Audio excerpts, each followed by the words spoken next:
కుక్క కాటుకు చెప్పు దెబ్బ అనే విధంగా ఈ రోజు న్యాయస్థానం బీఆర్ఎస్ కి బుద్ధి చెప్పింది.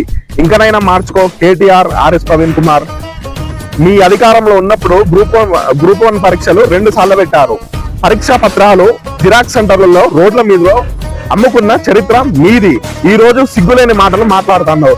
తల్లిదండ్రులు కాయ కష్టం చేసుకొని పిల్లలు చదివిపించి పిల్లల భవిష్యత్తు గురించి కృషి చేస్తే విద్యార్థులు కష్టపడి చదువుకొని తీరా పోస్టింగ్ లెక్కే టైంలో నువ్వు 3 నుండి 5 కోట్లని దుష్ప్రచారాలు చేసినావు. కాంగ్రెస్ మీద కోపంతో, రేవంత్ రెడ్డి గారి మీద కోపంతో.